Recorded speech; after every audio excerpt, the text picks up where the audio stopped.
టాలీవుడ్లో ప్రతి స్టార్ నిర్మాతకు ఒక పిఆర్ఓ ఉంటారు. అనగా తమ సినిమాకు విడుదల ముందు చేయాల్సిన ప్రమోషన్స్ మొత్తం మీడియాలో, సోషల్ మీడియాలో చేయడం, తద్వారా ఒక సినిమాపై ఆడియన్స్లో హైప్ లేదా మంచి పాజిటివ్ బజ్ తీసుకుని రావడం.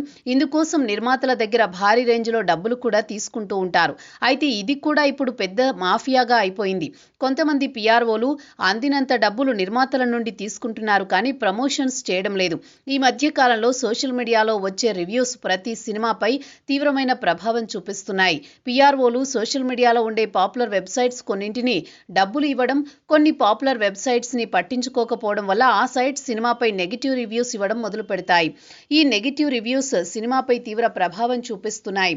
పైగా ఈ మధ్య కాలంలో కొంతమంది పిఆర్ఓలు తమ సినిమా ఎలా ఉన్నప్పటికీ సోషల్ మీడియా ఇన్ఫ్లుయెన్సర్స్ కి డబ్బులిచ్చి పాజిటివ్ ట్వీట్స్ వేయిస్తూ ఉంటుంది.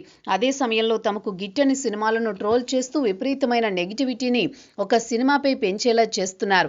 ఇలా చేయడం వల్ల కొన్ని బాగున్న సినిమాలు కూడా ఫ్లాప్స్ గా మిగిలిన సందర్భాలున్నాయి. ఇలా ఒక సినిమా భవిష్యత్తుని ఇప్పుడు పిఆర్ఓ వ్యవస్థ నిర్ణయిస్తోంది. ఇది ఎంతవరకు కరెక్ట్?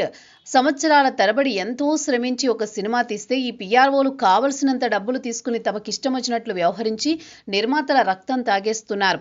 కష్టపడి సినిమాలు చేసే హీరోలు, నిర్మాతలు కష్టపడి ప్రమోషన్స్ కూడా చేసుకోవచ్చు కదా. ప్రమోషన్స్ కోసం పిఆర్ఓలపై ఆధారపడాల్సిన అవసరం ఏంటి? బాలీవుడ్లో అమీర్ ఖాన్, షారుఖ్ ఖాన్, అక్షయ్ కుమార్ వంటి వారు సినిమా కోసం ఎంతలా ప్రాణం పట్టి పనిచేస్తారో, తమ సినిమాలను జనాల్లోకి తీసుకువెళ్లేందుకు ఏ రేంజ్లో పబ్లిసిటీ చేస్తారో గతంలో చాలాసార్లు చూసాం. అమీర్ ఖాన్ అయితే తన సినిమాని ప్రమోట్ చేసుకోవడం కోసం మారువేషంలో తిరిగిన సందర్భాలున్నాయి. ఇలా మన టాలీవుడ్ నిర్మాతలు ఎందుకు మన హీరోల చేత అంతలా కష్టపడి పని చేయించక్కర్లేదు?